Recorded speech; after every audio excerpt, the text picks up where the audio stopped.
Hello everyone. तो क्या हाल चाल है आप सभी के। उम्मीद करते हैं सब अच्छे से होंगे। तो आप लोगों का 10th का तो एग्ज़ाम ख़त्म हो गया, सब तो रिलैक्स फील कर रहे होंगे। अब हम लोग जो स्टार्ट किए हैं, जो पॉलिटेक्निक आपका एग्ज़ाम है उसी के तैयारी के लिए, ठीक है। जो पॉलिटेक्निक आपका एग्ज़ाम होगा उसी के तैयारी के लिए यहाँ पे हम लोग इस वीडियो में मैथ्स क्वेश्चन को डिस्कस करेंगे, ठीक है। कैसा क्वेश्चन आता है, कैसे हम लोग उसको कम टाइम में सॉल्व कर सकते हैं, ये सारी चीज़ें यहाँ पे हम लोग जानेंगे, है ना। तो चलिए शुरू करते हैं वीडियो को। और फटाफट से अगर आप लोगों को पॉलिटेक्निक का तैयारी करना है तो सब्सक्राइब कर लें इस चैनल को, क्योंकि इस चैनल पर आपको रेगुलरली पॉलिटेक्निक का तैयारी करवाया जाएगा। साथ ही साथ अगर कोई आकांक्षा के होंगे तो आकांक्षा का भी तैयारी करवाया जाएगा। तो ये है आपका सेकेंड वीडियो। एक और वीडियो बनाया गया है पॉलिटेक्निक के मैथ्स का, वो भी आप चाहें तो देख सकते हैं। ये सेकेंड वीडियो है आपका, जो आप हम लोग यहाँ पे मैथ्स के क्वेश्चन को सॉल्व करेंगे, ठीक है। आकांक्षा में भी आपको इसी तरह के क्वेश्चन मिलेंगे। इसी कारण से मैथ्स जो है आपका दोनों में है सेम लेवल का, ऐसा नहीं कि कोई ज़्यादा टफ है कोई ज़्यादा कम मतलब मेहनत करना पड़े। दोनों का लेवल मैथ्स में बराबर ही है। चलिए चलते हैं क्वेश्चन पे। पहला क्वेश्चन आप देख सकते हैं, यहाँ पे कह रहा है कि 20 बल्बों की एक खेप में 4 दोषपूर्ण हैं। इस खेप से यादृच्छिक रूप से एक बल्ब निकाला जाता है, तो इस बल्ब के दोषपूर्ण होने की प्रायिकता क्या है, ठीक है। क्या कहा जा रहा है कि 20 बल्ब है, ठीक है, उसमें से 4 जो है वो ख़राब है, और कह रहा है कि इससे एक बल्ब निकाला जा रहा है। तो बताइए ख़राब बल्ब आने का प्रायिकता क्या है। अब देखिए प्रायिकता के लिए क्या बताए थे कि जो आपको चाहिए, आपको क्या चाहिए, ख़राब बल्ब चाहिए। ख़राब बल्ब कितना है उसमें, तो 4 है, उसको ऊपर लिख दीजिए बट्टा बट्टा। कितना क्या लिखना है बट्टा में बाद, यहाँ पर लिखना है कि टोटल कितना बल्ब था। क्या बताए थे कि जो चाहिए उसको ऊपर लिखिए और नीचे में लिखिए टोटल, बस वही हो गया आपका प्रायिकता। 4 से 20 कटा 5 बार में, यहाँ पे हो गया 1/5, यही आपका आंसर आ गया, है ना जी। चलिए अगला सवाल देखिए। अगला सवाल भी इजी है। देखिए क्या कह रहा है, कह रहा है यदि tan a + b बराबर √3 है, tan a - b बराबर 1/√3 है। साथ ही साथ कह रहा है कि a + b जो है वो 0 से 90 डिग्री के बीच में है। तो कह रहा है a और b का मान निकालिए, ठीक है। अब देखिए यहाँ पे अगर हम लोग देखें तो tan a + b बोल रखा है कि √3 है। हम लोग जानते हैं कि जो √3 होता है वो तो tan 60 डिग्री पे होता है, यानी a + b क्या आ जाएगा, यहाँ से 60 डिग्री आ जाएगा। कोई दिक्कत, इसको मान लेते हैं समीकरण 1।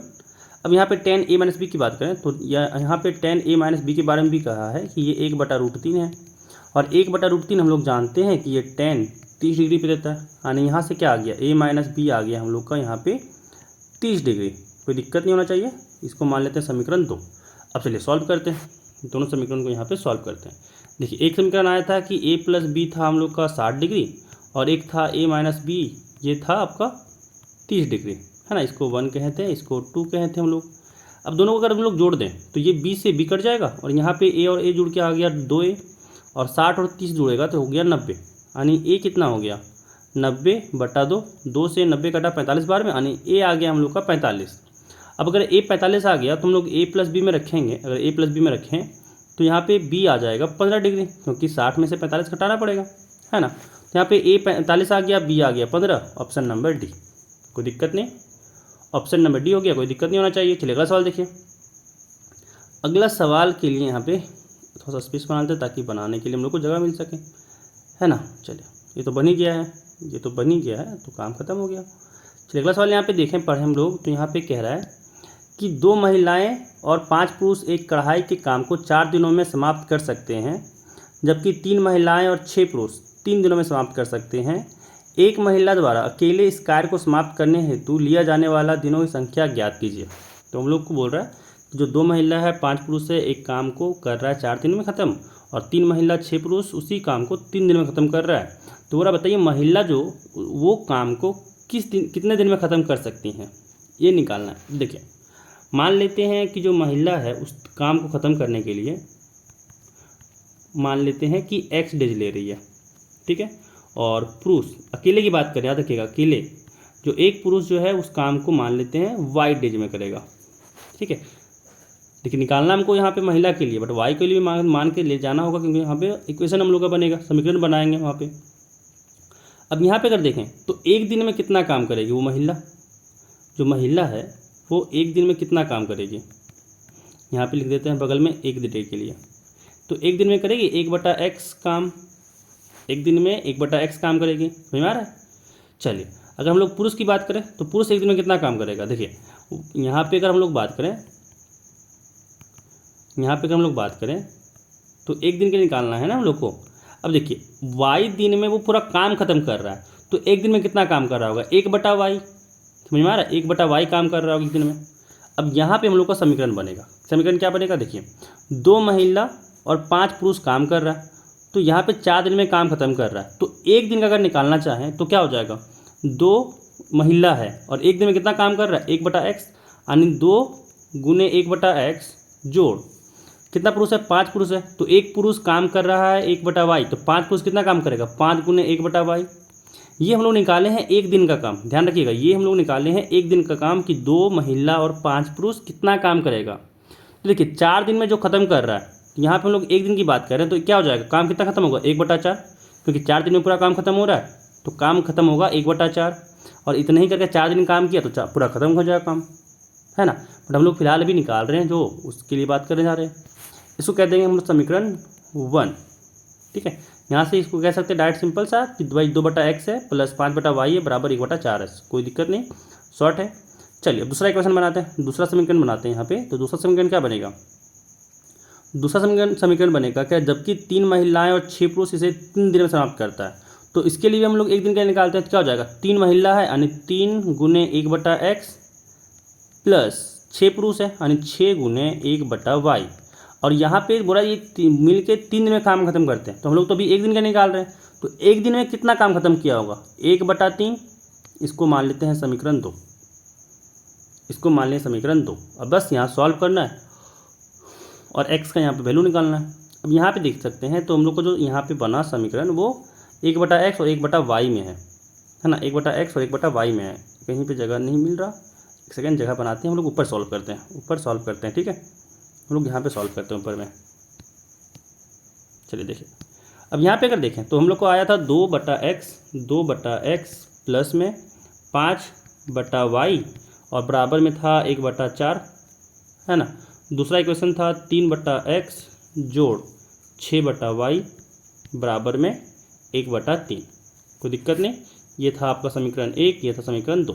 अब क्या करते हैं ना, y वाला को हटाते हैं, ठीक है, y वाला टर्म को जो यहाँ पे दिया हुआ है उसको हटाते हैं, तो क्या करेंगे, y वाला कांस्टेंट यहाँ पे 6 है तो इसको मल्टीप्लाई करेंगे पहला में, और यहाँ पे 5 है तो इसको मल्टीप्लाई करेंगे दूसरा में, ठीक है।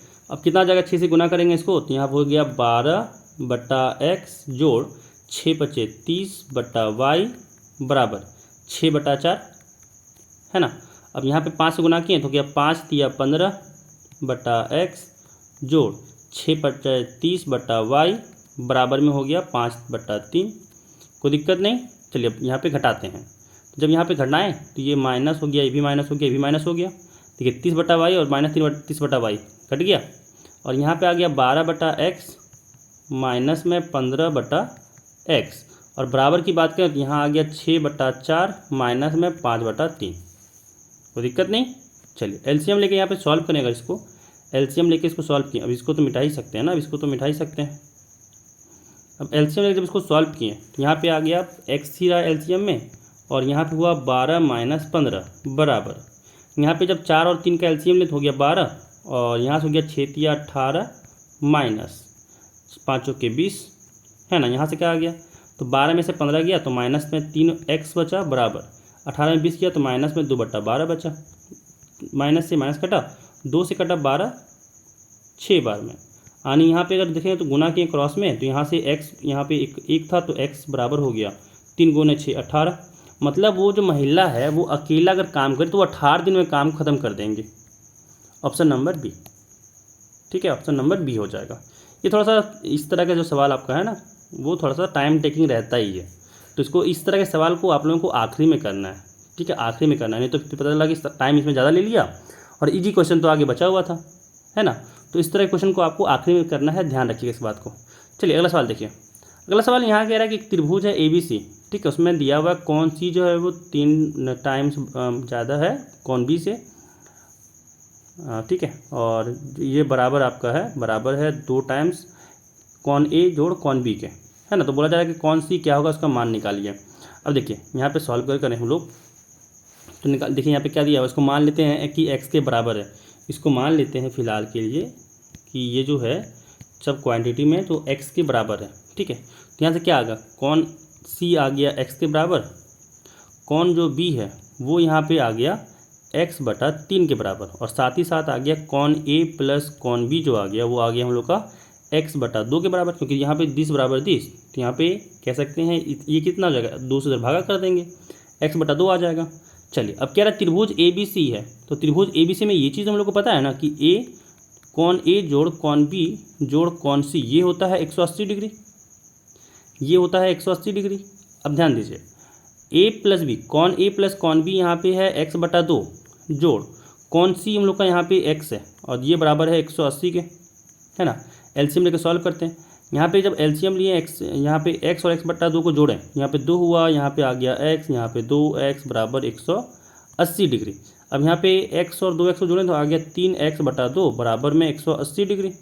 अब यहाँ से हम लोग को x चाहिए, तो देखिए 2 उधर गुना होगा, 3 यहाँ से भागा देंगे, तो x बराबर आ गया 180 गुने 2 बट्टा में 3, तो 3 से 180 कटा 60 बार में, यानी x यहाँ पे आ गया 60 दूनी 120 डिग्री। तो x यहाँ से हो गया 120 डिग्री, यानी c ही तो था x, c ही तो था x, मतलब x 120 तो c भी 120। ऑप्शन नंबर यहाँ पे हो गया b, ऑप्शन नंबर यहाँ पे हो गया b। कोई दिक्कत नहीं, ठीक है, कोई दिक्कत नहीं। चलिए अगला सवाल चलते हैं। अगला सवाल देखिए, अगला सवाल देखिए क्या कह रहा है।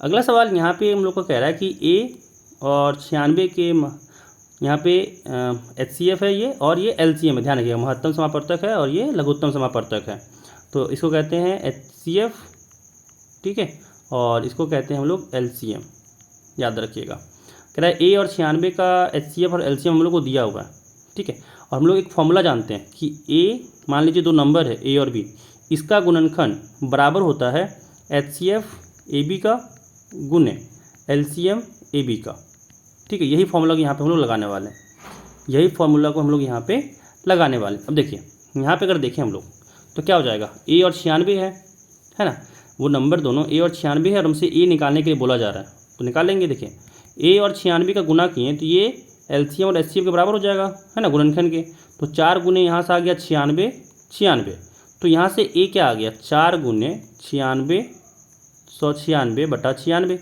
अब 96 जब इसको भागा दिए तो 101 बार में कट जाएगा, 101 बार में, तो यहाँ पे 96 से जब इसको भागा दिए तो 101 बार में कटा, यहाँ पे आया 4 गुने 101, जब गुना किए इसको तो ये 404 के बराबर हो जाएगा। ऑप्शन नंबर यहाँ पे आ गया डी, ये जो हम लोग का मान चाहिए था वो हो गया 404, ठीक है। चलिए अगला सवाल देखिए, अगला सवाल देखिए, कह रहा है कि कॉट थीटा का मान है 7/8 और यहाँ पे 1 प्लस साइन थीटा गुने 1 माइनस साइन थीटा बटा 1 प्लस कॉस थीटा और 1 माइनस साइन थीटा का वैल्यू हम लोग को निकालने बोला है। कितना इजी सवाल है, ये आप लोग को भी दिख रहा होगा कि ये a प्लस बी और ये a माइनस बी है, नीचे भी वही सी हाल है, a प्लस बी और a माइनस बी है, और हम लोग फॉर्मूला जानते हैं कि a square minus B square होता है, मतलब यहाँ से हो गया ये 1 माइनस में साइन स्क्वायर थीटा बटा नीचे में हो गया 1 माइनस में कॉस स्क्वायर थीटा, और 1 माइनस साइन स्क्वायर थीटा होता है कॉस स्क्वायर थीटा, और 1 माइनस कॉस स्क्वायर थीटा होता है साइन स्क्वायर थीटा। ये सब चीज़ सब लोगों को पता होगा। और कॉस स्क्वायर थीटा बटा साइन स्क्वायर थीटा ये तो बदल गया कॉट स्क्वायर थीटा में, ये भी जानते होंगे। और कॉट थीटा दिया हुआ 7/8, मतलब यहाँ पे ये है 7/8 का पावर 2, 7 का स्क्वायर करेंगे 49 हो जाएगा, 8 का स्क्वायर करेंगे तो ये 64 हो जाएगा, मतलब आंसर आ गया 49/64, आंसर 6 का ए हो जाएगा। चलिए अगला सवाल देखिए, अगला सवाल देखिए, कह रहा है निम्नलिखित में से कौन सा सत्य नहीं है, ठीक है, निम्नलिखित में से कौन सा सत्य नहीं है। अब यहाँ पे अगर देखें, यहाँ पे अगर हम लोग देखें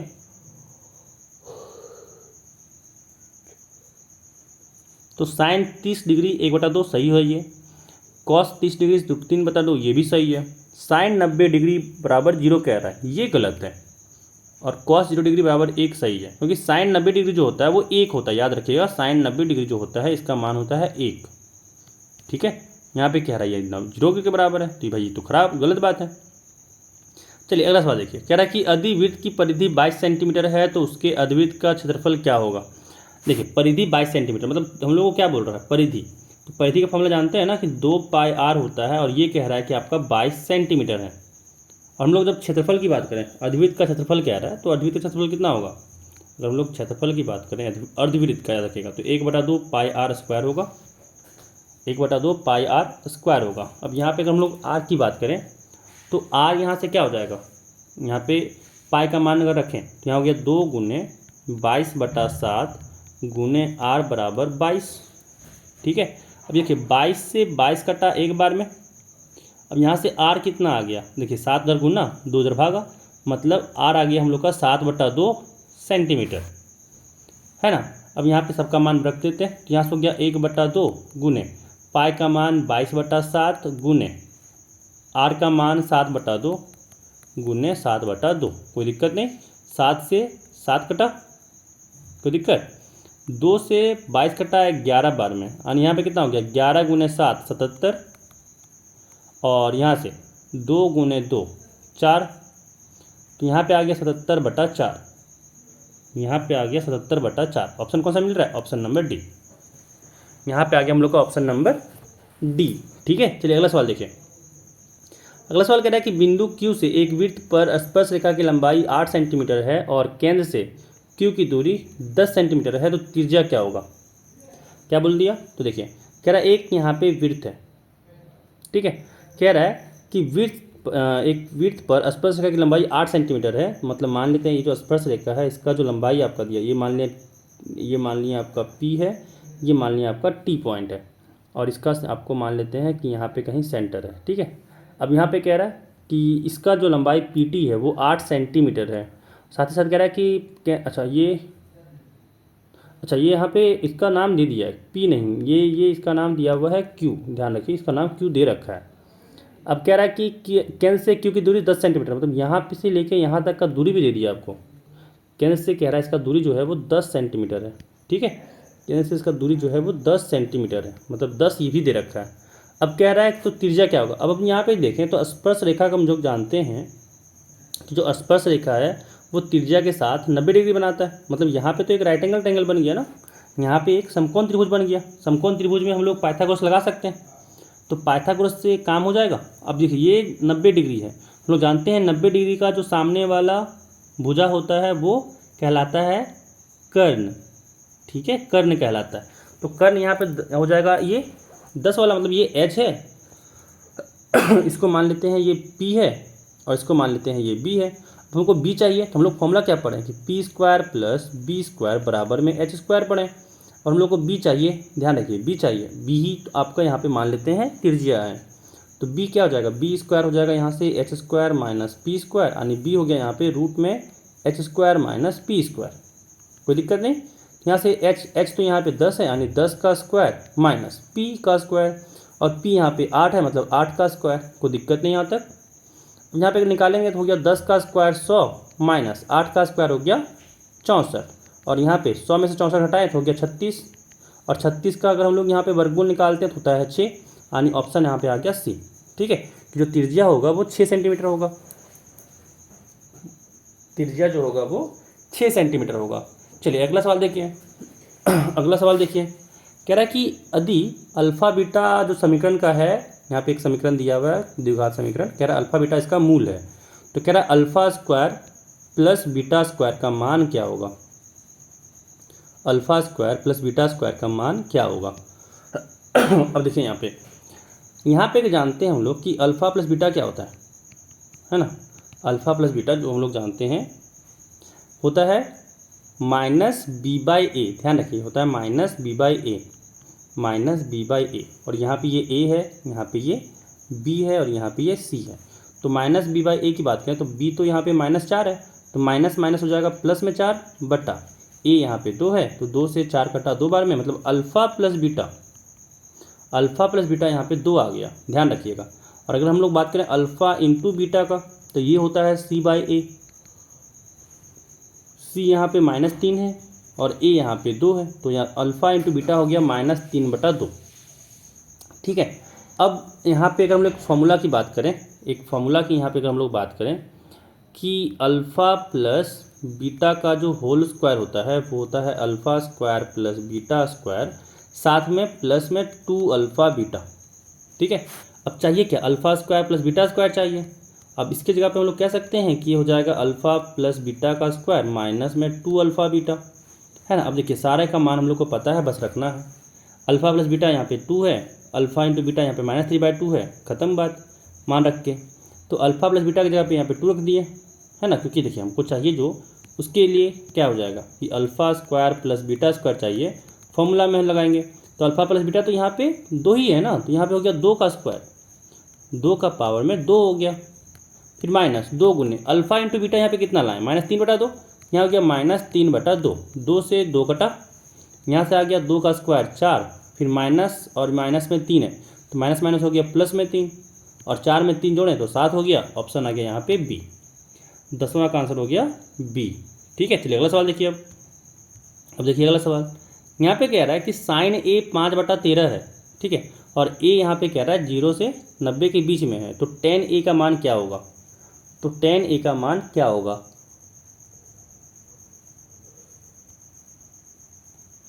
सिंपल सा, जो हम लोग जो क्लास 10 में किए वही काम करेंगे। क्या करते थे, जैसे ही इसका मान देता था हम लोग बनाते थे एक समकोण त्रिभुज, है ना। तो यहाँ पे भी वैसे ही करेंगे, एक समकोण त्रिभुज बनाएंगे। ठीक है, और ये इसको बोलेंगे ये ए है, ये बी है और ये सी है, क्या दिक्कत है। अब यहाँ पे देखें तो साइन ए कह रहा है 5/13 है, और साइन के लिए हम लोग फॉर्मूला जानते हैं, ये होता है P/H। साइन थीटा की बात करें तो ये होता है P/H। ठीक है, मतलब P 5 है, और इस कोण की बात करें तो इसके लिए 5 यहाँ पे सामने वाला हो जाएगा, और ये 90 डिग्री है तो उसका सामने वाला यहाँ पे H हो जाएगा, यानी H दिया हुआ है 13। ठीक है, फिर से हम लोग को B निकालना है, तो B के लिए फॉर्मूला भी निकाले, पीछे क्या होता था H स्क्वायर माइनस में P स्क्वायर, कोई दिक्कत नहीं।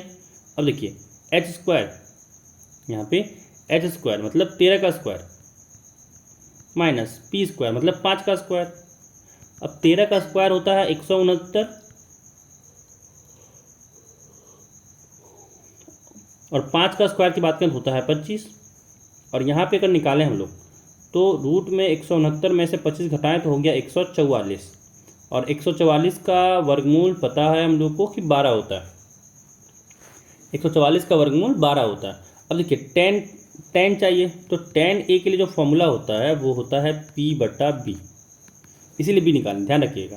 tan थीटा का जो फॉर्मूला होता है वो होता है P/B, इसीलिए हम लोग यहाँ पे B निकाल लें, और कोई मस्ती मजाक के लिए नहीं निकाल लें, है ना। यहाँ पे क्या हो गया, B तुम लोग का यहाँ पे 12 आया, मतलब यहाँ पे हो गया 13/12। एक सेकेंड, P तो यहाँ पे 5 है, सॉरी 13 नहीं, P यहाँ पे 5 है, तो यहाँ पे हो गया 5/12। कोई ऑप्शन दिख रहा है, ऑप्शन नंबर बी। ठीक है, ऑप्शन नंबर बी हो जाएगा आंसर। चलिए अगला सवाल। अब अगला सवाल यहाँ पे कह रहा है कि यदि एक व्यास के छोर -1,5 और 5,-1 है तो उस वृत्त के केंद्र के निर्देशांक क्या होंगे। अब ध्यान दीजिए, यहाँ पे ध्यान दीजिए क्या कि यहाँ पे एक चीज़ आपसे शेयर क्या जानकारी क्या दिया गया कि एक वृत्त है, वो दिख नहीं रहा है, वृत्त अलग बात है, बट देखिए ये वृत्त ही मानिए। मेरा ड्राइंग अच्छा है, इसी कारण से इतना अच्छा बन रहा है, तो इसमें कोई कमेंट नहीं कीजिएगा कि भाई कितना बढ़िया ड्राइंग बनाया है। सो बस क्वेश्चन समझिए। यहाँ पे कह रहा है एक किनारा -1,5 है और दूसरा किनारा जो है वो 5,-1 है। ध्यान दीजिए, कह रहा है व्यास के छोर जो है, ये व्यास रहा आपका, उसके छोर दिया हुआ है -1,5, दूसरा है 5,-1। ठीक है, अब कह रहा है कि इसका केंद्र निकालना है, और हम लोग जानते हैं कि व्यास का जो मध्य बिंदु होता है, व्यास का जो मध्य बिंदु होता है वही तो केंद्र होता है ना। जानते थे ना आप लोग, जो व्यास होता है उसका जो मध्य बिंदु होता है वही तो आपका केंद्र होता है। मतलब आपसे बस मध्य बिंदु तो निकालने बोला है, तो मध्य बिंदु को मान लीजिए ओ, तो ओ का क्या आ जाएगा, मध्य बिंदु निकालने आता है आप लोगों को, मध्य बिंदु निकालने आता है आप लोगों को। क्या करना होता है, -1 में 5 जोड़िए बटा 2 कॉमा, फिर वही काम 5 में -1 को जोड़िए बटा 2, बस ये हो गया आंसर। कितना हो गया, -1 + 5 4/2 कॉमा 5 -1, तो 5 में से 1 घटाएं तो यहाँ पे 4/2 आ गया, और 4/2 हो गया 2 कॉमा 4/2 हो गया 2। कोई दिक्कत नहीं, 2,2 हो गया। Option number A, option number यहाँ पे हो गया ए।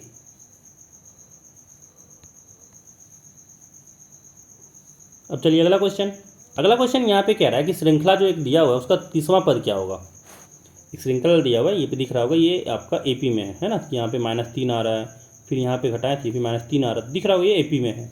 इसका 30वां पद निकालना है। ठीक है, अब हम लोग फॉर्मूला जानते हैं AN का, क्या होता है A प्लस में n-1D है ना, A प्लस n-1D, मतलब आपको 30वां चाहिए तो n तो आपको दे दिया, A 30वां क्या हो जाएगा A प्लस 30 में से 1 गया तो 29D होता है। मतलब आपसे यहाँ पे चाहिए A और D, दिख रहा होगा आपको कि भाई D तो -3 हो गया, जो विविधकर है वो तो -3 हो गया, विविधकर बोलते हैं ना कॉमन डिफरेंस को, नहीं सार्व अंतर, विविधकर तो डिस्क्रिमिनेंट को बोलते हैं, यहाँ पे D होता है सार्व अंतर। ठीक है, तो यहाँ पे अगर देखें जो कॉमन सार्व अंतर जो है वो -3 है, और जो यहाँ पे A है, A यहाँ पे 10 है, A यहाँ पे 10 है। ठीक है, सारा मान यहाँ रखते हैं, क्या हो गया 10 जोड़ 29 गुने D यहाँ पे -3 है, कोई दिक्कत नहीं, कितना आ गया 10। अब देखिए 29 को -3 से गुना किए, 29 को -3 से गुना किए तो यहाँ से हो गया -57। ठीक है, सॉरी 87 नहीं 87 -87। ठीक है, -87 हो गया। अब 10 में से 87 को घटाएं तो यहाँ पे हो गया -77 हो गया। कोई ऑप्शन दिख रहा है, ऑप्शन नंबर सी हो गया इसका आंसर। चलिए अगला सवाल देखिए, कह रहा समीकरण दिया हुआ 3x² - 2x + 1/3, कह रहा इसका मूल क्या होगा, वास्तविक और समान, काल्पनिक, वास्तविक और भिन्न, इनमें से कोई नहीं। अब देखिए इसके लिए क्या करते थे, विविधकर निकालते थे, और विविधकर अगर आपका विविधकर के बारे में बता देते हैं कि अगर विविधकर आपका 0 से बड़ा हुआ तो क्या होता था, हम लोग का जो आपका मूल आता था वो आता था वास्तविक और साथ ही साथ असमान, ध्यान रखिएगा। और अगर आपका जो आपका डिस्क्रिमिनेंट यानी विविधकर है वो अगर 0 के बराबर आया तो कहते थे वास्तविक होगा और साथ ही साथ समान होगा। ठीक है, 0 से बड़ा होगा अगर विविधकर तो असमान, 0 के बराबर तो समान। और अगर आपका जो विविधकर है वो 0 से छोटा आ गया, मतलब माइनस में आ गया, तो यहाँ पे कहते थे काल्पनिक मूल होगा या फिर कोई वास्तविक मूल नहीं होगा, कुछ भी लिख सकते हैं, काल्पनिक मूल या फिर कोई वास्तविक मूल नहीं होगा, दोनों लिख सकते हैं, आपकी मर्जी। अब इसको दिमाग में गांठ बांध लेना कि भाई आगे जाके काम आएगा, क्योंकि हर साल इससे क्वेश्चन रहता ही है। ध्यान रखिएगा, एक एपी और एक आपका विविधकर में मतलब एक कौन सा पद, एपी में आपका कौन सा पद है होगा, है ना वो, और एक विविधकर से सवाल आपसे हर साल पूछेगा ही, आपसे हर साल एक सवाल इससे पूछेगा, तो इसके लिए ये चीज़ को ध्यान में रखिएगा। चलिए इसको मिटाते हैं और काम करते हैं। अब देखिए यहाँ पे ए जो है वो 3 है, बी जो है वो -2 है, और सी जो है 1/3 है ना। हम लोग को निकालना है डी, तो डी क्या हो जाएगा, फॉर्मूला जानते हैं, B² - 4AC होता है। B² मतलब यहाँ पे हो गया -2 का स्क्वायर, कोई दिक्कत नहीं। अब यहाँ पे देखें, यहाँ पे अगर देखें तो क्या आ गया -4AC, -4 गुने ए यहाँ पे 3 है, और सी की बात करें तो यहाँ पे सी है 1/3, 3 से 3 कटा, और यहाँ पे -2 का स्क्वायर हो गया 4, माइनस यहाँ पे 4 तो है ही, 4 में 4 गया तो 0 हो गया, 4 में 4 गया तो यहाँ पे 0 हो गया। ठीक है, मतलब यहाँ पे क्या हुआ, D = 0, मतलब आपका वास्तविक मूल होगा और साथ ही साथ समान मूल होगा। ठीक है, वास्तविक मूल होगा साथ ही साथ समान मूल होगा।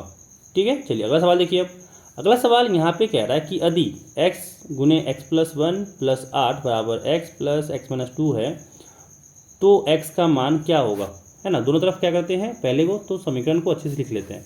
क्या होगा, x गुने x तो यहाँ हो गया x के पावर 2, और x गुने 1 किए तो यहाँ पे हुआ x जोड़ 8 बराबर x + 2 और x - 2 है, तो ये दिख रहा होगा आपको कि a + b और a - b के फॉर्म में है, तो हो जाएगा a² - b², मतलब यहाँ पे आ जाएगा x² - 2 गुने 2 हो गया 4, है ना। अब देखिए दोनों तरफ x² है तो x² से x² कट गया। अब यहाँ पे अगर देखें तो x का मान चाहिए, तो इधर बाएं तरफ +8 है, दाएं तरफ भेज देंगे तो हो जाएगा -8, मतलब -4 - 8 हुआ, -4 - 8 हो गया -12, ऑप्शन नंबर 2, ऑप्शन नंबर यहाँ पे बी हो गया 15 का। चलिए अब अगला सवाल देखिए। अगला सवाल यहाँ पे कह रहा है कि 40 संख्याओं का औसत 35 है, यदि 2 संख्याएं 84 और 62 को शामिल नहीं किया जाए तो शेष संख्याओं का औसत निकालिए। ठीक है, अब देखिए ध्यान से यहाँ पे इस सवाल को क्या देखना है कि 40 संख्याओं का औसत 35 है। ठीक है, मतलब अगर हम ऐसा संख्या मान लें कि x से लेके x 38 तक है ना, और साथ में ये दोनों है 84 और साथ में 62, ये इस बारे में पता नहीं है इसलिए रहने देते हैं, क्योंकि हमको पूछा शेष संख्याओं का औसत क्या होगा, इसको अगर निकाल दिए 84 और 62 को तो बचा हुआ संख्या का औसत क्या होगा। फिलहाल के लिए भी देखें तो सबको लेके चलें और साथ ही साथ 40 से भागा दिए तो ये हमको 35 के बराबर आया था, ये हम लोग का 35 के बराबर आया था, है ना। मतलब यहाँ से क्या दिख रहा है, यहाँ से हम लोग को दिख रहा है कि अगर चार जो सब संख्या को हम लोग जोड़े थे, है ना, कि ये सब को 38 मिला के साथ में 64 और 62 को जोड़ें तो ये इसका सम आया होगा 35 गुने 40, सारों के जोड़ने पे यहाँ पे 35 गुने 40 आया होगा, है ना। अब देखिए यहाँ पे अगर हम लोग निकालें सम x से लेके x 38 तक तो कितना आया होगा 35 गुने 40, 35 गुने 40 यहाँ पे हो गया 1400, 35 दूनी 70, 70 दूनी 1400 हो गया। ठीक है,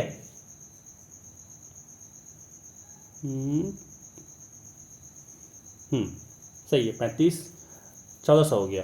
अब यहाँ पे अगर देखें 84 है और ये 62 है, 84 है और ये 62 है, तो 84 और 62 को अगर हम लोग जोड़ें तो यहाँ से 4 2 6 8 6 14 है ना, तो मतलब माइनस में 144 आ गया, 46 यहाँ पे माइनस में 146 आ गया। ठीक है, अब यहाँ पे इसको घटाएं, है ना, इसको घटाएं तो यहाँ पे इसका मान आ गया, यहाँ पे इसका मान आ गया 1254। ठीक है, 1254 आ गया, ध्यान दीजिएगा, घटा के देख लीजिएगा, ये 1254 आता है। अब देखिए ये तो हम लोग का आया जोड़, 38 तक का ये आया हम लोग का जोड़। अब लेकिन निकालना हम लोग को औसत है, तो क्या करना पड़ता है औसत निकालने के लिए, 38 से भागा तो 38 के इधर भागा तो 38 से इधर भी भागा, 38 से दोनों तरफ भागा हो जाएगा। ठीक है, चलिए अब देखिए दोनों आपस में कट सकता है, तो 2 से अगर काटें इसको तो ये कटा 19 दूनी 38 और 2 से इसको काटे तो हो गया 6 दूनी 12 और 27 दूनी 54। ठीक है, अब यहाँ पे अगर देखें तो ये 19 से कट जाएगा, 19 से ये कट जाएगा, है ना। तो देखिए 19 से अगर इसको काटना चाहें, 19 से अगर हम लोग 627 को काटना चाहें तो कितना बार में कटेगा, ये कटेगा हम लोग का, ये कटेगा हम लोग का, एक सेकेंड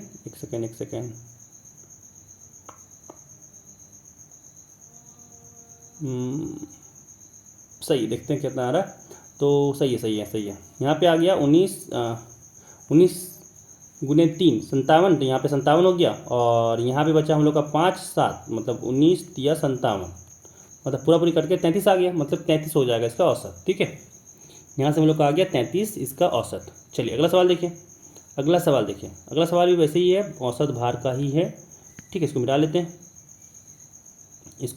हैं, अगला सवाल भी यही है, कह रहा है कि 5 पुरुषों का औसत भार 75 kg है। अब ध्यान देखिए, 5 पुरुषों का दे दिया औसत भार 75 kg, और कह रहा है 4 औरतों का औसत भार 63 kg है और 6 लड़कों का औसत भार 38 kg है, तो 15 सदस्यों का औसत भार ज्ञात कीजिए।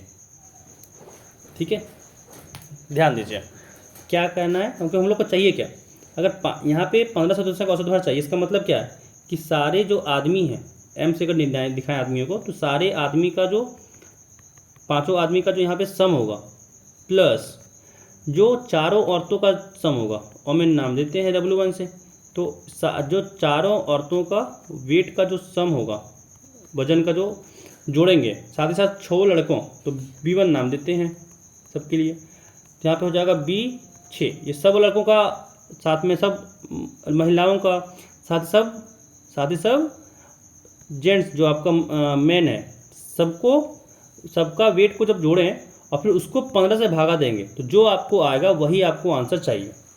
ठीक है, यही होता है औसत भार।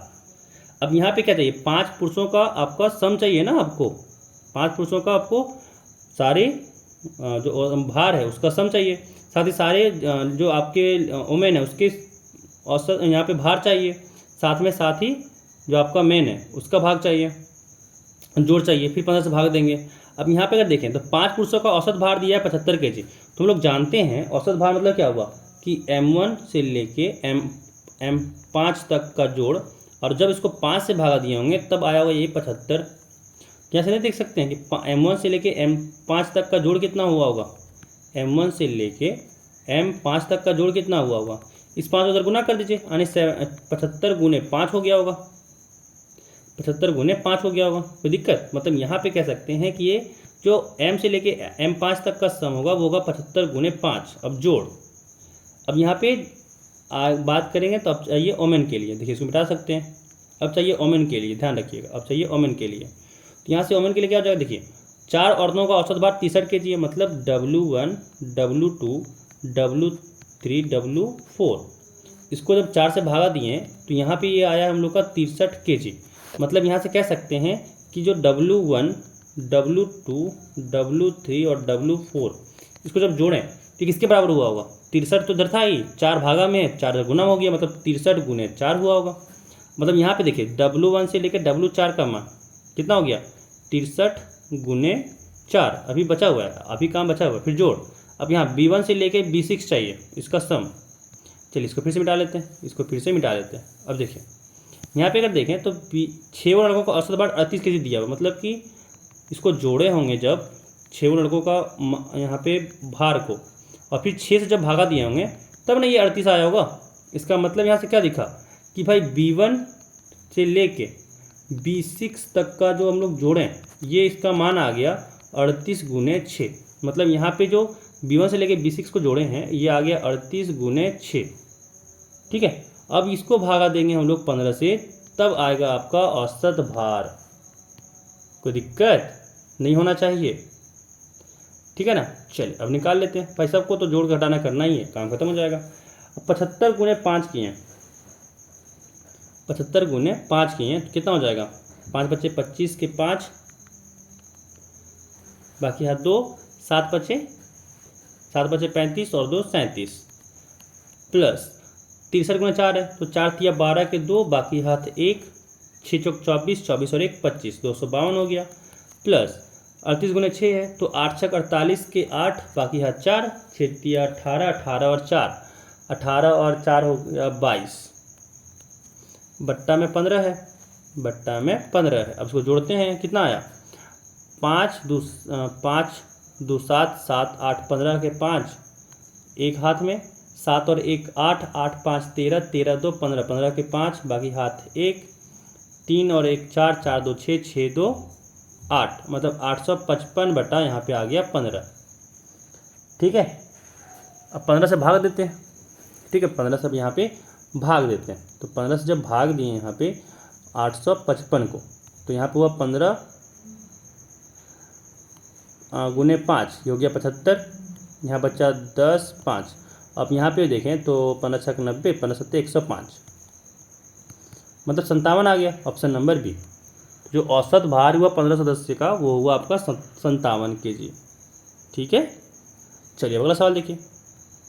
अगला सवाल यहाँ पे कह रहा है कि एक राशि साधारण ब्याज से 18 वर्षों में तिगुनी हो जाती है, तो प्रति वर्ष ब्याज की दर क्या है। अब देखिए राशि तिगुनी हो गई, मतलब जो आपका यहाँ पे ब्याज मिला, ठीक है, जो आपका ब्याज मिला इंटरेस्ट, वो कितना मिला होगा, अमाउंट जो आपका था, जो आपका राशि था वो 3 गुना हो गया, मतलब 3p हो गया। आप जितना लगाए थे, जितना आप लगाए थे, मान लीजिए p लगाए थे, मतलब 3p हो गया, है ना, 3p हो गया। अब बात करें हम लोग यहाँ पे ब्याज का, जो आपका इंटरेस्ट बना, ब्याज क्या बना होगा, 3p माइनस p, क्योंकि उसमें हम लोग इतना लगाए ही थे, तो कितना हो गया 2p, ब्याज जो है वो 2p आ गया, ठीक है। जितना आप लगाए थे उसका 2 गुना आ गया इंटरेस्ट है, ये अमाउंट में तो 3 गुना हो गया, इंटरेस्ट की बात नहीं है। अब यहाँ पे अगर देखें तो ये 2p जो होगा, फॉर्मूला क्या होता है, p गुने r गुने t बटा 2 होता है। यहाँ पे फिलहाल के भी आई ही लिखते देते हैं कि इंटरेस्ट का ये फॉर्मूला होता है।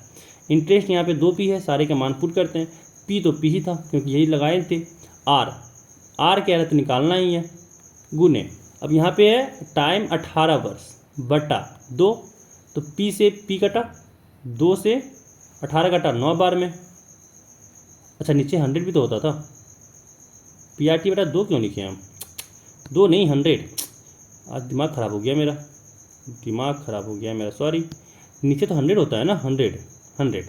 अब यहाँ पे नीचे में 100 है, कोई दिक्कत नहीं। अब यहाँ पे अगर देखें तो ये कटा आपका 9 दूनी 18, ये कटा आपका 50 दूनी 100। अब देखिए 50 को उधर गुना करते हैं, आर चाहिए तो आर यहाँ पे आ गया 2 गुने 50 यानी 100/9 हो गया। और 100/9 करें दिया आएगा 11.11%। मतलब यहाँ पे ऑप्शन आ गया बी कि 11.11%। ठीक है, ठीक है। चलिए अब अगला सवाल देखिए, अगला सवाल देखिए। अब अगला सवाल, अब यहाँ पे अगर अगला सवाल देखें तो ये कह रहा है 3 के पावर में a प्लस बी, 3 के पावर में a प्लस में b बराबर। अब 9 को देखिए, सबको ना 3 के पावर में ही लिखने की कोशिश करते हैं। तो 9 को लिख सकते हैं 3 के पावर 2 गुने, 81 को लिख सकते हैं 3 के पावर 4 गुने, 27 को लिख सकते हैं 3 के पावर 3। यानी यहाँ से आ गया 3 के पावर a प्लस बी बराबर। देखिए जब आपका आधार एक ही होता है तो पावर में क्या होता है, एडिशन हो जाता है। मतलब 3 के पावर हो जाएगा 2 + 4 + 3। यानी यहाँ पे कितना आ गया, 3 के पावर में a प्लस बी बराबर 3 के पावर में 4 2 6 और 3 9 हो गया। यानी 3 के पावर में a प्लस बी बराबर हो गया 3 के पावर में 9, यानी a प्लस बी यहाँ पे आ गया 9। अब देखिए क्या चाहिए, a प्लस बी का स्क्वायर चाहिए, मतलब 9 का पावर 2 चाहिए। 9 का पावर 2 किए 81 हो गया, ऑप्शन नंबर बी आ गया। ठीक है, 9 के पावर 2 है, 9 गुने 9 हो गया मतलब, और 9 का स्क्वायर करेंगे तो ये 81 हो जाएगा। चलिए अगला सवाल देखिए। अगला सवाल यहाँ पे कह रहा है पिता और पुत्र की वर्तमान आयु का अंतर 20 वर्ष है। 5 वर्ष पश्चात उनकी वायु का अनुपात 2:1 होगा। तो वर्तमान में पुत्र की आयु क्या है। ठीक है, क्या कह रहा है, पिता और पुत्र की वर्तमान आयु का अंतर 20 वर्ष है। मतलब अगर मान लीजिए कि जो आपका फादर एज है, मतलब पापा का जो एज है उसको मान लेते हैं x, और जो बेटा का एज है, ठीक है, मान लेते हैं y। अब यहाँ पे क्या है, दोनों का अंतर ऑब्वियस है, भाई पापा का ज़्यादा एज होगा, मतलब x माइनस वाई होगा। ये 20 वर्ष दिया हुआ है। और क्या 5 वर्ष पश्चात, तो 5 वर्ष पश्चात क्या हो जाएगा, x + 5। फादर का जो एज हुआ होगा 5 साल बाद वो x + 5 हुआ होगा, और जो सन का एज हुआ होगा वो y + 5 हुआ होगा, है ना। क्या 5 वर्ष पश्चात आयु का अनुपात 2:1 होगा। मतलब यहाँ पे ये हुआ कि x + 5 को जब भागा दिए हम लोग y + 5 से, ये इसका अनुपात आ गया 2, क्योंकि 2/1 तो भाई 2 ही रहता है ना, कोई दिक्कत नहीं, है ना। अब यहाँ पे अगर देखें तो x माइनस, अब हम लोग को यहाँ पे क्या चाहिए, पुत्र की आयु चाहिए, मतलब y चाहिए। तो y यहाँ से अगर निकालें, अगर इसकी वजह से y निकालें तो क्या आ जाएगा, y आ जाएगा हम लोग का x - 20। मान रख देते हैं y की जगह पे x - 20, सॉरी एक सेकेंड, हम लोग को y चाहिए था ना, y चाहिए था। तो x को लिखते हैं इन टर्म्स ऑफ y ना, x को लिखेंगे in terms of y, x को लिखेंगे y के टर्म में। तो यहाँ पे क्या हो जाएगा, x बराबर हो जाएगा 20 प्लस में y। अब x की जगह पे यहाँ पे मान को बैठाते हैं, तो यहाँ से हो गया 20 + y + 5 बटा में y + 5, और बराबर में है 2।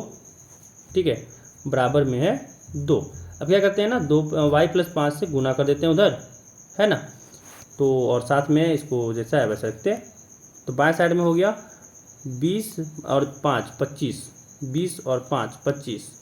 तो यहाँ पे हो गया 25 जोड़ y बराबर 2 से गुना करेंगे ना, y + 5 का। तो यहाँ से हो गया 25 जोड़ y बराबर 2 से गुना किए, तो यहाँ पे 2y, साथ में हो गया 10, है ना। y को उधर करते हैं, 10 को इधर करते हैं, तो यहाँ से हो गया 25 - 10 बराबर 2y - y। मतलब 25 में से 10 किया तो 15 बराबर 2y में से y गया तो y बचा। मतलब y जो है यहाँ पे वर्तमान में जो पुत्र की वायु है वो है 15 वर्ष। ठीक है, वो है 15 वर्ष। चलिए अगला सवाल देखिए। अब अगला सवाल यहाँ पे कह रहा है कि px जो है यहाँ पे ये दिया होगा, कह रहा है x² - x + 1 से विभाजित करते हैं तो शेष क्या प्राप्त होता है, मतलब शेषफल निकालने बोल रहा है। तो कोई ना भागा करके देख ही लेते हैं ना, भागा करके देख ही लेते हैं कि क्या आता है। x की पावर 4 - 3 x की पावर 2 + 4x + 5 है, तो दिक्कत नहीं। किससे मल्टीप्लाई करेंगे, x² से, भाई x की पावर 4 चाहिए। तो यहाँ पे हो गया x की पावर 4 माइनस, अब देखिए x पावर 3 वाला टर्म है ही नहीं यहाँ पे, तो x पावर 3 वाला टर्म को इधर लिख देते हैं कि भाई साथ में हो गया माइनस में x की पावर 3, है ना। अब यहाँ पे जब x² से x1 को गुना किए तो यहाँ पे हुआ प्लस में x², ध्यान रखिएगा। अब यहाँ पे घटाना है, ये माइनस ये प्लस हो गया, ये आपस में कट गया। अब यहाँ पे लिखाएंगे x³ वाला टर्म, ध्यान रखिएगा। अब 3 में -3 यहाँ पे है, -x है यहाँ पे, मतलब -4x² आ गया, और साथ में यहाँ पे 4x है ना, इसको 4x को उतार दिए। अब यहाँ पे देखिए एक्स क्यूब चाहिए, एक्स स्क्वायर यहाँ पे है तो एक्स से गुना करेंगे, यहाँ पे हो गया एक्स क्यूब माइनस, देखिए एक्स माइनस एक्स, यहाँ पे माइनस का एक्स स्क्वायर हो जाएगा, माइनस का एक्स स्क्वायर हो जाएगा, कोई दिक्कत नहीं। अब 1 को जब x से गुना किए तो यहाँ पे x आ गया, फिर से घटाना पड़ेगा, ये माइनस ये प्लस और ये माइनस, ये एक्स क्यूब से एक्स क्यूब कट गया। अब माइनस में 4x स्क्वायर है और साथ में एक्स स्क्वायर को जोड़ना है तो यहाँ पे हो गया माइनस में 3x स्क्वायर, और 4x में से एक x घटाना है तो यहाँ से हो गया 3x, कोई दिक्कत नहीं। और यहाँ पे 5 है, यहाँ पे 5 उसको उतारना पड़ेगा तो यहाँ पे 5 उतार दिए, है ना, भागा देने वाला काम सबसे आसान काम है। यहाँ पे अब देखिए माइनस में 3x स्क्वायर चाहिए, यहाँ पे x स्क्वायर है तो किससे गुना करेंगे, अब -3 से, है ना, जो यहाँ पे रहता है उसी से गुना करना होता है।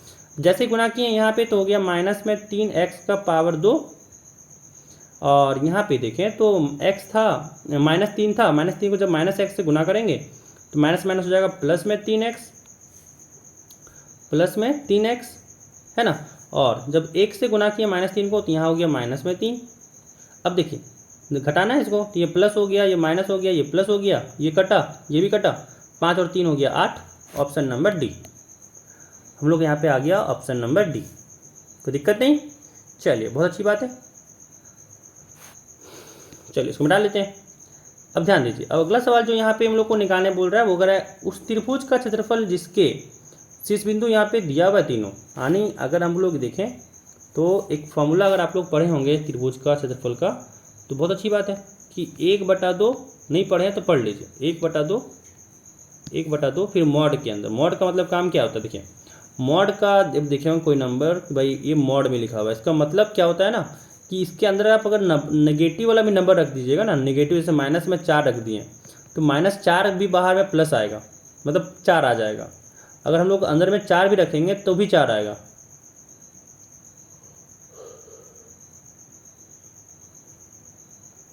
तो मॉड का काम यहाँ बस ये रहता है कि अगर आपका नंबर निगेटिव है तो पॉजिटिव बना दीजिए, ठीक है, माइनस में है तो उसको प्लस में बना दीजिए, बस यही काम होता है, कुछ काम नहीं होता है। क्योंकि देखिए यहाँ पे हम लोग जानते हैं क्षेत्रफल कभी भी निगेटिव में नहीं आ सकता है ना, इसी कारण से ये मॉड लगा देते हैं। और फॉर्मूला क्या होता है, तो x1 गुने y2 माइनस y3 फिर जोड़ x2 गुने y3 माइनस y1 फिर जोड़ x3 गुने y1 माइनस y2, ये आपका यहाँ पे फॉर्मूला होता है, ध्यान रखिएगा, ये आपका यहाँ पे फॉर्मूला होता है। अब यहाँ पे अगर देखें तो पॉइंट्स को नामकरण करते हैं कि भाई x1 x2 x3 है क्या ये। तो देखिए नामकरण क्या किए कि इसको मान लेते हैं x1 y1 है, इसको मान लेते हैं x2 y2 है, और इसको मान लेते हैं कि x3 y3 है। सबका मान यहाँ पे रखते हैं तो क्या हो जाएगा 1/2, तो फिर यहाँ पे x1, तो x1 यहाँ पे 1 है, y2 माइनस y3 मतलब 6 माइनस y3, तो माइनस का 5 हो जाएगा क्योंकि माइनस माइनस प्लस हो जाएगा, फिर प्लस x2 यहाँ पे कितना है, x2 यहाँ पे माइनस में 4 है तो भाई बाहर में -4 हो जाएगा क्योंकि माइनस में है। फिर y3 कितना है, तो y3 यहाँ पे माइनस का 5 है, माइनस यहाँ पे y1 चाहिए, y1 यहाँ पे माइनस में 1 है तो माइनस माइनस हो गया प्लस का 1, समझ में आ रहा है, क्योंकि -1 है और माइनस बाहर में पहले से ही था तो माइनस माइनस प्लस में हो गया। अब यहाँ पे x3 है, x3 -3 है तो यहाँ पे -3 लिखेंगे गुने y1 माइनस y1 कितना है, y1 -1 है, और y2 कितना है, तो y2 6 है तो यहाँ पे हो गया माइनस का 6, कोई दिक्कत नहीं। यहाँ पे कितना आ गया 1/2, फिर यहाँ पे देखिए 6 और 5 11, 11 को जब 1 से गुना करेंगे तो 11 ही रहेगा, और -5 + 1 तो -4 हो गया, और बाहर में भी -4 है तो -4 गुने -4 हो गया, ये प्लस में 16, कोई दिक्कत नहीं। अब देखिए -1 और -6 तो -7 हुआ, -7 को जब -3 से गुना करेंगे तो ये माइनस माइनस प्लस में 21 हो जाएगा, कोई दिक्कत नहीं। अब देखिए यहाँ पे देखें तो ये पूरा तो तीनों ये है वो प्लस में ही आ गया, तो यहाँ पे मॉड का वैसे भी कोई काम ही नहीं बचा। चलिए जोड़ते हैं, 11 और 21 को जोड़ें तो 32 हुआ, 32 और 16 जोड़ें तो ये हो गया आपका 48, मतलब यहाँ पे हुआ 48/2, 2 से 48 कटा 24 बार में, यानी यहाँ पे हम लोग का मान आ गया 24 वर्ग इकाई, option number A, option number A यहाँ पे हो गया इसका आंसर, ठीक है। चलिए अगला सवाल देखिए, अगला सवाल यहाँ पे हम लोग से कहा जा रहा है कि भुजा 6 सेंटीमीटर वाले घन का आयतन है ना, मतलब यहाँ पे आयतन निकालना है भुजा 6 वाले घन का। अब देखिए घन का हम लोग आयतन की बात करें, जब आयतन का जब हम लोग बात करते हैं वो होता है a का क्यूब, जहाँ पे a जो है वो भुजा होता है, और a यहाँ पे दिया हुआ 6, मतलब 6 का क्यूब हो गया, और 6 का क्यूब अगर आप 6 के पावर 3 निकालिएगा तो ये 6 × 6 × 6 है ना, तो 6 होता है 6 छक 36, 36 छक 216, यानी यहाँ पे हो गया 216 सेंटीमीटर पावर 3, यानी option number B 216 centimetre cube. ठीक है, ठीक है। चलिए अगला सवाल देखिए। अब अगला कह रहा है कि यदि 1 घंटा ए की प्रायिकता 1/3 है तो पी जो है वो नॉट ए का क्या होगा प्रायिकता। हम लोग जानते हैं, क्या जानते हैं हम लोग, क्या जानते हैं कि 1 का प्रायिकता निकालिए और साथ ही नॉट ए का प्रायिकता निकालिए। जब दोनों को जोड़िएगा तो ये 1 के बराबर होता है। ठीक है, ये 1 के बराबर होता है। अब यहाँ पे देखिए ए का प्रायिकता दे दिया 1/3, आपसे पूछा जा रहा है नॉट ए का, क्या चाहिए। अब इससे आसान क्वेश्चन आपको क्या चाहिए बताइए आप भी, है ना। ये आसान लगा क्वेश्चन आपको। यहाँ पे क्या हो जाएगा, जब इसको सॉल्व किया दिया आएगा 2/3। अब कैसे आएगा ये तो आप लोग को आना चाहिए, अगर नहीं आता है फिर गलत बात। एलसीएम लेंगे भाई, 1 और 3 का तो 3 आ जाएगा। यहाँ पे 3 - 1 समझ में आया, 3 में से 1 घटा तो 2 बचा, बट्टा में 3 तो है ही, 2/3 इसका आंसर हो गया। 24 का हो गया 2/3 इसका आंसर। ठीक है, चलिए अगला सवाल देखिए। अगला सवाल यहाँ पे कह रहा है कि एक गेंदबाज द्वारा 10 क्रिकेट मैचों में लिए गए विकेट नीचे दिए गए हैं, है ना। यहाँ पे इसका आंकड़ा दिया हुआ है, कह रहा है इसमें से बहुलक क्या होगा। तो बहुलक होता है इसे डाटों में कि जो सबसे ज़्यादा बार आया है वही। ठीक है, यहाँ पे अगर देखें हम लोग तो 2 जो है वो सबसे ज़्यादा बार आया है, वो भी 3 बार आया है ना। तो यहाँ पे इसका जो बहुलक हो जाएगा वो हो जाएगा ऑप्शन नंबर डी। ठीक है, जो 2 होगा वो इसका बहुलक हो जाएगा। ठीक है, तो यहाँ पे इस वीडियो में हम लोग 25 क्वेश्चन मैथ्स का डिस्कशन किए हैं। 25 क्वेश्चन जो है हम लोग मैथ्स का डिस्कशन किए हैं, और इस वीडियो में हम लोग 25 क्वेश्चन ही रखेंगे मैथ्स का, ताकि ज़्यादा लंबा ना बने और आप लोग आराम से वीडियो को अच्छे से एंजॉय करके देख सकें, है ना। नेक्स्ट वीडियो में फिर हम लोग आगे 26 नंबर से लेकर के 50 नंबर तक का क्वेश्चन को बनाएंगे। तो इस वीडियो में बस इतना ही। फटाफट से आप लोग वीडियो को लाइक कर दीजिएगा, क्योंकि अगर आप लोगों का पॉलिटेक्निक का तैयारी करना है तो चैनल को सब्सक्राइब कर लीजिएगा, क्योंकि इस तरह की वीडियो आप लोगों को पॉलिटेक्निक का तैयारी का, साथ ही साथ आकांक्षा का तैयारी का यहाँ पे बहुत अच्छे से करवाया जाएगा। डेली जो है वो 9 बजे रात में क्लास होगा लाइव। आज नहीं ले पाए क्योंकि आज थोड़ा सा आप लोगों को पता होगा, आज होलिका दहन था, तो होलिका दहन था तो भाई आज क्लास नहीं ले पाए। कल से पक्का 9 बजे, कल से 9 बजे रात को डेली आपका जो है वो पॉलिटेक्निक का क्लास होगा। ठीक है, मैथ्स का 9 बजे डेली। और इतना ध्यान रखिएगा, ध्यान ये रखना है आपको कि जो आपका पॉलिटेक्निक का क्वेश्चन रहता है सेम आपका आकांक्षा भी पूछा जाता है। तो ये मत समझिएगा कि पॉलिटेक्निक का और आकांक्षा का क्वेश्चन में बहुत ज़्यादा आपको डिफरेंस दिखेगा। जो पॉलिटेक्निक में रहता है वैसा ही सवाल आपको आकांक्षा में भी मिलेगा। तो आकांक्षा वाले बच्चे ये नहीं समझें कि भाई पॉलिटेक्निक का सर तैयारी करवा रहे हैं, आकांक्षा का तो करवा ही नहीं रहे, ऐसा नहीं है। 9 बजे पॉलिटेक्निक का आएगा, आकांक्षा का भी आपको अलग से वीडियो बना दिया करेंगे। जैसे आपका मेंटल एबिलिटी हो गया, आपका फिजिक्स का हो गया, केमिस्ट्री का हो गया, तो वो सब तो आपका बनेगा ही। 9 बजे आपको मैथ्स का क्वेश्चन के लिए 9 बजे आपको फिक्स रहा एक टाइम, जहाँ पे आपको मैथ्स का, फिजिक्स का, केमिस्ट्री का मतलब आपको क्वेश्चन यहाँ पे अच्छे से करवाया जाएगा।